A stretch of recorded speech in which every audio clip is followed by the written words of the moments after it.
जय हिंद बच्चों। आज हम कक्षा 8वीं का प्रथम पाठ सुभाषितानी का अध्ययन करेंगे, जिसमें हम 7 श्लोक पढ़ेंगे। सातों श्लोकों में हमारे जीवन में प्रयोग होने वाली नीतिपरक बातों का अध्ययन इस पाठ में करवाया जाएगा। तो आइए पाठ शुरू करते हैं। सुभाषितानी।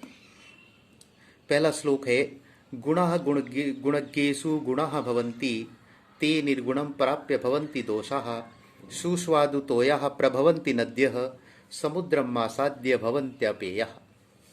अन्वय, गुणा गुणज्ञेषु गुणाः भवन्ति ते गुणा निर्गुणं प्राप्य दोषाः भवन्ति यथा नद्यः सुस्वादुतोयाः प्रभवन्ति परं ताः समुद्रम् आसाद्य अपेयाः भवन्ति। गुणाः गुणज्ञेषु गुणी व्यक्तियों में गुणाः भवन्ति गुण ही होते हैं। गुणी व्यक्तियों में रहकर ही गुण होते हैं। ते वे गुणाः वे ही गुण निर्गुणम प्राप्य निर्गुण व्यक्ति को प्राप्त करके दोषा भवन्ति दोष बन जाते हैं। यथा नद्यः, जिस प्रकार नद्यः नदियां सुस्वादुतोयाः स्वादिष्ट जल वाली होकर के प्रभवंती बहती हैं। परम ताः परंतु समुद्रम आसाद्य, परंतु वही नदियां समुद्र में मिलकर अपेय हो जाती हैं, अर्थात उनका पानी पीने के योग्य नहीं रहता है। भावार्थ, जैसे नदियों का पानी समुद्र में मिलने पर पीने योग्य नहीं रहता, वैसे ही गुणहीन व्यक्तियों को पाकर के दोष बन जाते हैं। दूसरा श्लोक, साहित्य संगीत कला विहीनः साक्षात् पशुः पुच्छ विषाणहीनः तृणं न खादन्नपि जीवमानः तद्भागधेयं परम पशूनाम्। अन्वय, साहित्य संगीत कला विहीनः जनः पुच्छ विषाणहीनः साक्षात् पशु अस्ति सह तृणं न खादन्नपि जीवमानः अस्ति तत् पशूनां परमं भागधेयम् अस्ति। साहित्य संगीत कला विहीनः, साहित्य संगीत कला आदि से रहित व्यक्ति साक्षात पशु पुच्छ विषाणहीनः, बिना पूंछ और सींग वाला साक्षात पशु है। साहित्य संगीत कला आदि से रहित व्यक्ति बिना पूंछ और सींग वाला साक्षात पशु है। तृणम न खादनपि जीवमानः, तृणम घास न खादनपि न खाते हुए भी जीवमानः जीवित रहता है, वह घास न खाते हुए भी जीवित रहता है। तद्भागधेयम परमम पशुनाम, यह पशुओं के लिए परम सौभाग्य की बात है। भावार्थ, साहित्य संगीत आदि कलाओं से रहित मनुष्य पशु के समान है। उसका घास न खाते हुए भी जीवित रहना पशुओं का परम सौभाग्य है। तीसरा श्लोक, लुब्धस्य नश्यति यशः पिशुनस्य मैत्री नष्ट क्रियस्य कुलम अर्थपरस्य धर्मः विद्याफलं व्यसनिनः कृपणस्य सौख्यम राज्यं प्रमत्त सचिवस्य नराधिपस्य। अन्वय, लुब्धस्य यशः पिशुनस्य मैत्री नष्ट क्रियस्य कुलम अर्थपरस्य धर्मः व्यसनिनः विद्याफलं कृपणस्य सौख्यम प्रमत्त सचिवस्य नराधिपस्य राज्यम नश्यति। लुब्धस्य लालची व्यक्ति का यशः यश नष्ट हो जाता है। पिशुनस्य मैत्री, पिशुनस्य चुगलखोर की, मैत्री मित्रता, चुगलखोर की मित्रता नष्ट हो जाती है।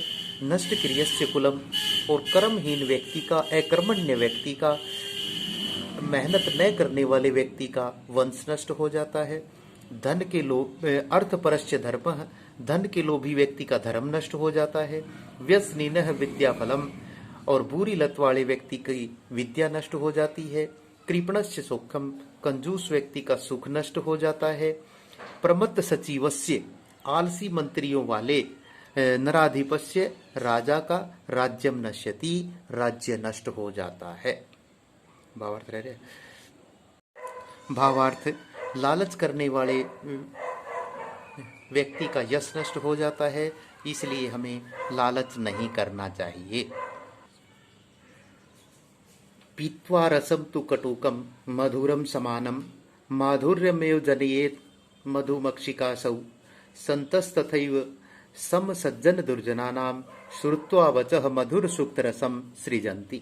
अन्वय असौ मधुमक्षिका तु कटुकम मधुरम वा रसम समानम पीत्वा माधुर्यम एव जनयेत तथैव संतः सम सज्जन दुर्जनानां वचः श्रुत्वा मधुर सूक्त रसम एव सृजन्ति।